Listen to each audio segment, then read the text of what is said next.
Selamat malam, perkenalkan nama saya Mariana Elvias Terwenama. Saya sebagai moderator di kelompok 5. Di sini kami akan mempresentasikan hasil diskusi kami, yaitu tentang anjak piutang. Sebelum kami mulai, saya akan memperkenalkan anggota kelompok kami yang lain, yaitu Mayang Sari, Muhammad Herianto, Narhamdani, Ovan Fajar Pratama, dan Putri Megalestari. Langsung saja saya mempersilahkan saudara-saudari Mayang Sari untuk membawa materi pertama. Ya, Assalamualaikum warahmatullahi wabarakatuh. Saya di sini akan menjelaskan sejarah anjak piutang. Pada tahun 1880, banyak pabrik di Inggris yang menjual hasil produksinya di Amerika. Namun dalam proses transaksi mereka tidak tahu untuk tata cara penagihannya. Lalu selanjutnya, banyak perusahaan yang mengembangkan cara untuk mengatasi masalah tersebut dengan bertindak sebagai perantara dalam kegiatan penjualan barang tersebut. Perusahaan-perusahaan yang menjalankan kegiatan disebut faktur atau agen. Lalu banyak perusahaan yang memakai cara ini untuk melakukan penilaian guna untuk menentukan kelayakan kredit nasabahnya. Perkembangan peran tersebut berlanjut dengan pembelian faktur pabrik tekstil oleh pihak faktur yang selanjutnya diuangkan pada saat jatuh tempo kegiatan anjak piutang. Di Indonesia masih relatif baru. Eksistensi anjak piutang dimulai sejak diluncurkannya Paket Kebijaksanaan 20 Desember 1988 atau Pakdes 20.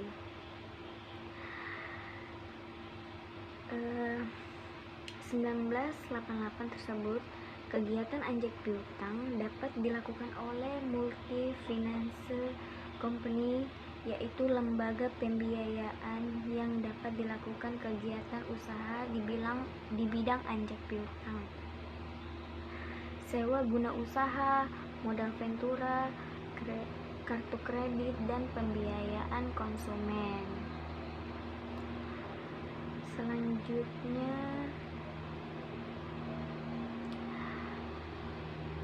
Selanjutnya pengertian anjak piutang.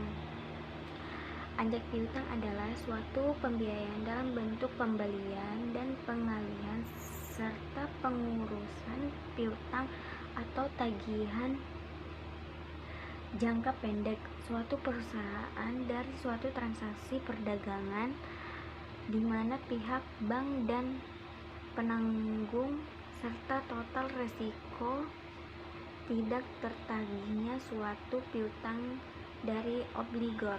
Terima kasih. Selanjutnya akan dijelaskan oleh teman saya.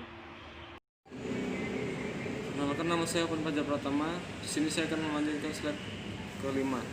Langsung saja, di sini ada jenis-jenis anjak piutang. Fasilitas anjak piutang yang ditawarkan oleh perusahaan anjak piutang dapat dibedakan berbagai jenis sebagai berikut. Yang pertama, berdasarkan pemberitahuan. Yang kedua, berdasarkan penggunaan risiko. Yang ketiga, berdasarkan pelayanan. Yang keempat, berdasarkan lingkup kegiatan. Dan yang terakhir, berdasarkan pembayaran kepada klien.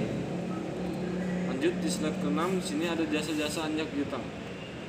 Jasa-jasa anjak piutang dapat dibedakan menjadi dua, yaitu pertama, jenis pembiayaan financing service, dan kedua, jasa non pembiayaan atau non financing service. 1. Jasa pembiayaan. Perusahaan anjak piutang memberikan pembiayaan yang besarnya sekitar 60% sampai 80% dari total piutang setelah dilakukan kontrak anjak piutang dan penyerahan bukti-bukti penjualan barang. Kontrak atau transaksi ini dapat dilakukan atas dasar with recourse dan without recourse.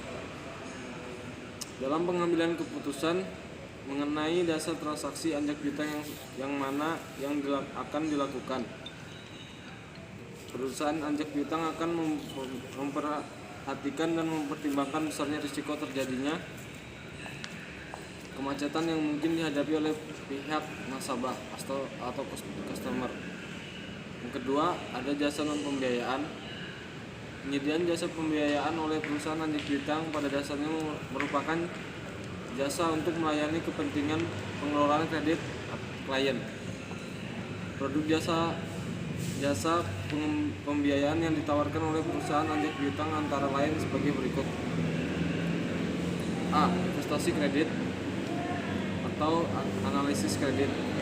Yang B. Sales ledger administration atau sales accounting. Yang C. Pengawasan kredit dan penagihannya. Perusahaan anjak piutang dapat memberikan jasa pengawasan atau monitoring terhadap penjualan yang dilakukan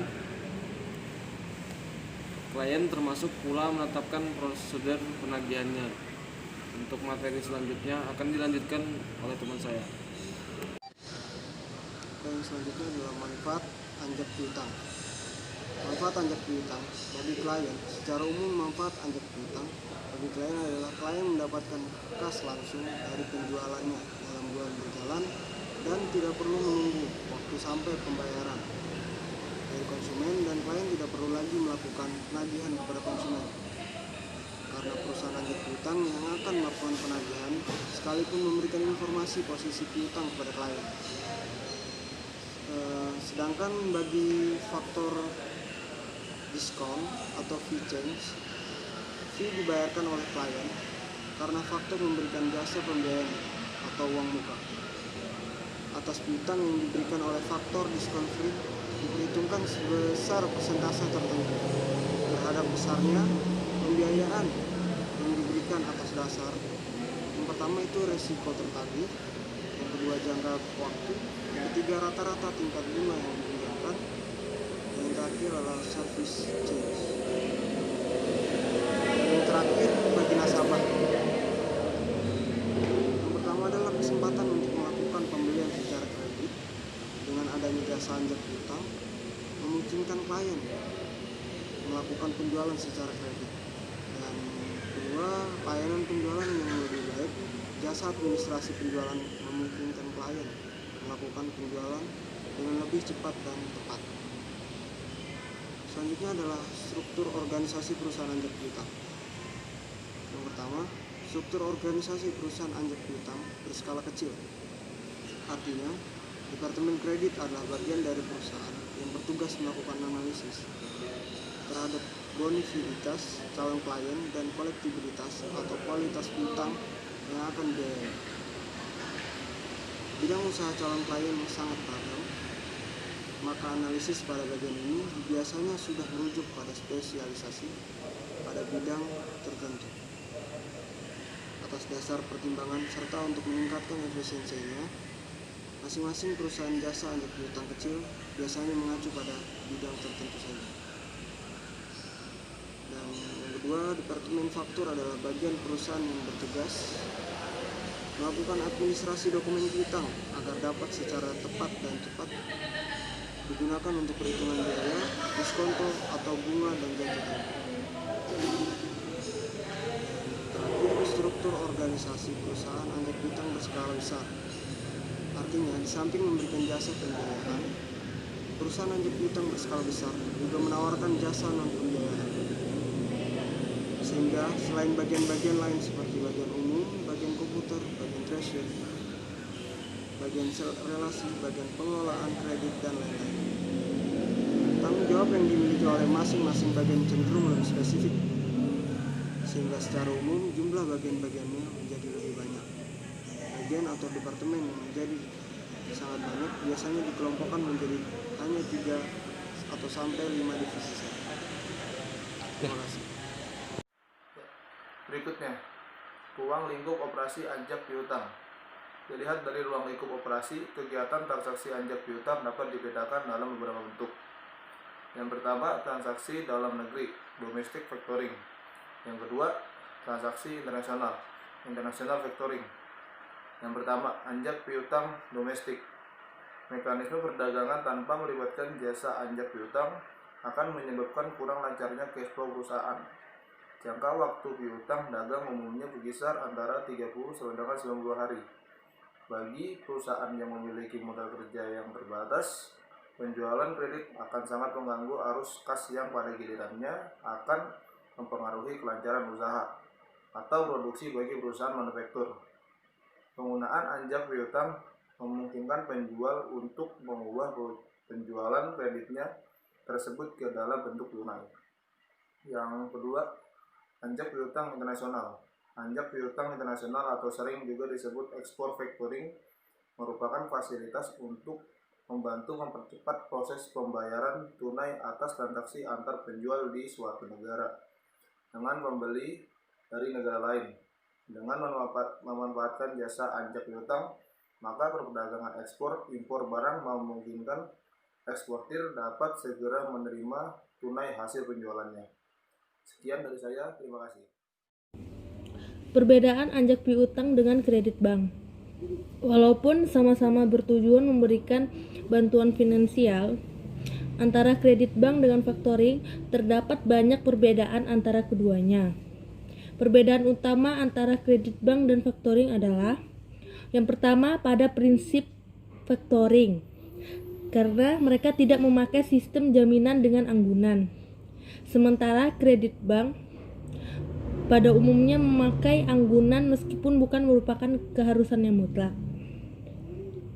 Yang kedua, perusahaan faktor tidak dapat menggali dana sendiri langsung kepada masyarakat, misalnya lewat deposito, tabungan giro, dan lain sebagainya.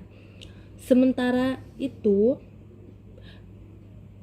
bank dapat melakukannya, sehingga menurut perhitungan antara factoring dan bank, pembiayaan factoring akan lebih mahal dibandingkan dengan pembiayaan lewat kredit bank. Yang ketiga, karena menarik dana langsung dari masyarakat, maka persyaratan untuk sebuah bank, tata cara pelaksanaan dan pengawasannya lebih ketat dibandingkan dengan sebuah perusahaan faktor. Yang keempat, bank ada pengawasan dari Bank Indonesia yang juga berwenang mengeluarkan peraturan-peraturan bila diperlukan. Sementara perusahaan faktor beserta sebagai aktivitasnya tidak tunduk kepada Bank Indonesia, melainkan hanya Kementerian Keuangan saja.